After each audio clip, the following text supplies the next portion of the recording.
साथियों, आपको याद होगा वाईएसआर कांग्रेस ने आंध्र प्रदेश में 3 राजधानी बनाने की बात कही थी, लेकिन इतने वर्षों में ये एक राजधानी भी नहीं बना पाए।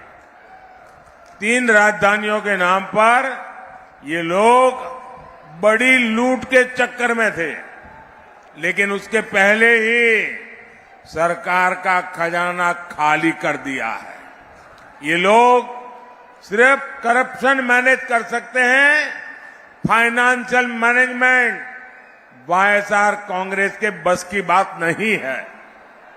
మిత్రులారా, మీకు గుర్తుండే ఉంటుంది, వైఎస్ఆర్ కాంగ్రెస్ ప్రభుత్వము ఆంధ్రప్రదేశ్లో 3 రాజధానులను ఇస్తామని చెప్పింది.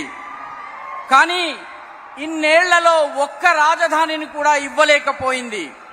3 రాజధానుల పేరిట చాలా భారీ ఎత్తున లూటీ చేయాలన్నటువంటి ప్రయత్నంలో ఉండింది. కానీ అంతలోపలే ఈ ప్రభుత్వం యొక్క ఖజానా పూర్తిగా ఖాళీ అయిపోయింది. వీళ్ళు కేవలము అవినీతిని మాత్రమే మేనేజ్ చేయగలరు, కరప్షన్ ని మాత్రమే మేనేజ్ చేయగలరు. ఫైనాన్షియల్ మేనేజ్మెంట్, ఆర్థిక వ్యవహారాల నిర్వహణ ఈ వైఎస్ఆర్ కాంగ్రెస్ కి అలవాటే లేదు, చేయలేదు.